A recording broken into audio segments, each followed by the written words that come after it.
नमस्कार दोस्तों, मैं डॉक्टर लक्ष्मण सिंह आनंद, आयुर्वेद और नेचुरोपैथ। क्या आप यकीन करेंगे, पिछले एक सप्ताह में 40 मरीज मेरे क्लिनिक पे ऐसे आए, सबको भयंकर फूड पॉइजनिंग थी। सभी ने लगभग एक ही बात बताई कि बाहर का कुछ भी नहीं खाया। तब मेरे दिमाग में कई सवाल पैदा होने लगे कि घर में ही इतने लोगों ने ऐसा क्या खाया कि फूड पॉइजन, उल्टी, दस्त, जी मिचलाना, पेट में ऐंठन और दर्द, हल्का फुल्का बुखार, सिर दर्द।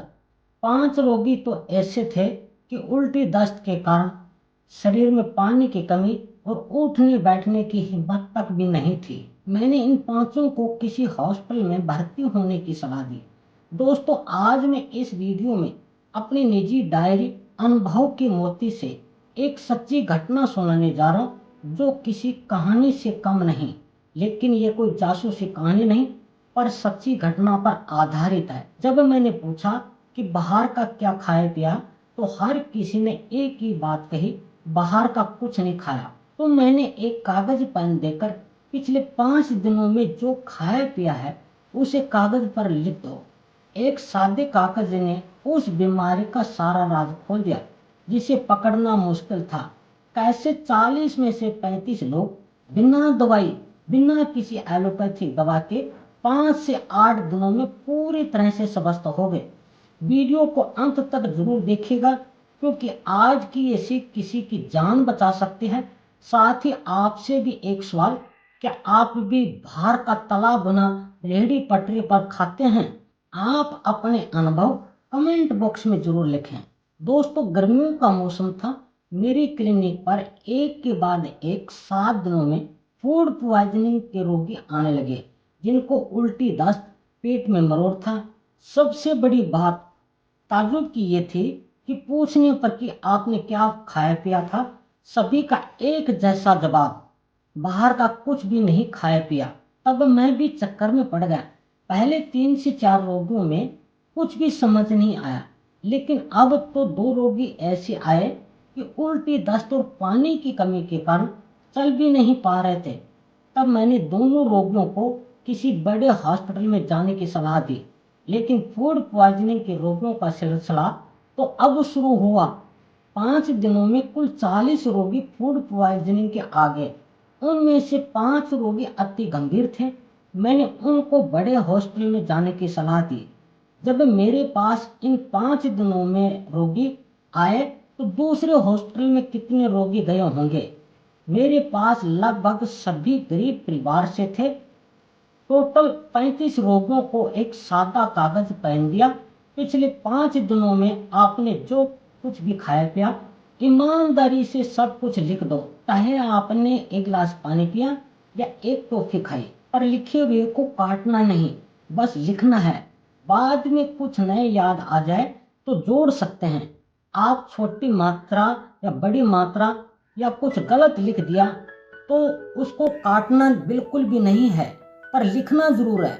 जब उन रोगियों ने अपनी अपनी लिस्ट मुझे दी और मैंने पढ़ना शुरू किया, इस दौरान सभी की गोपनीयता का पूरा ख्याल रखा।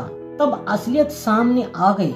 जिसे वो कुछ नहीं खाना कह रहे थे, उसी में छिपा था असली राज का गुनहगार। किसी ने नुक्कड़ पर गन्ने का जूस पिया था, किसी ने बाजार में मिलने वाले पैकेट बंद फूड और जूस लिया था, तो किसी ने पानी की टंकी से पानी पिया था, तो किसी ने स्ट्रीट फूड वेंडर्स का वो पुराना इस्तेमाल किया हुआ तेल, हाइजीन की कमी, दूषित पानी। यही वो कारण थे उन्होंने शरीर के अंदर 20 टॉक्सिन्स पैदा किए थे। अब आपसे भी एक सवाल, क्या आप भी ऐसी जगह पर खाना खाते हैं, फास्ट फूड खाते हैं, जहां साफ सफाई, हाइजीन का नामो निशान नहीं, वहां खाना खाते हैं?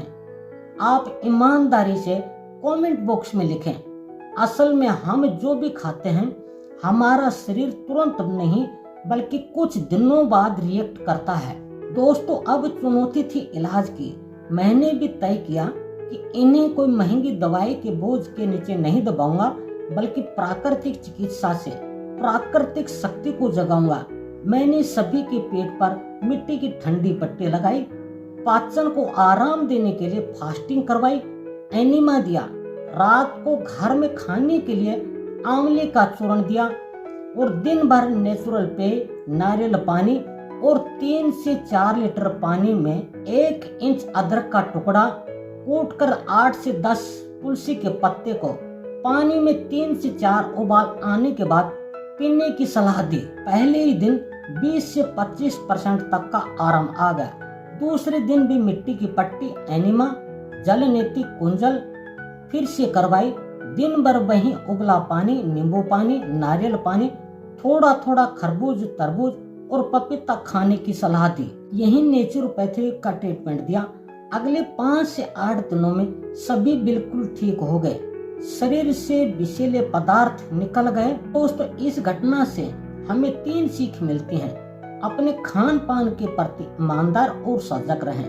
बाहर का खाना कम से कम वहीं पर खाएं और पिएं जहां साफ सफाई, अच्छे तेल और पूरी तरह से हाइजीन हो।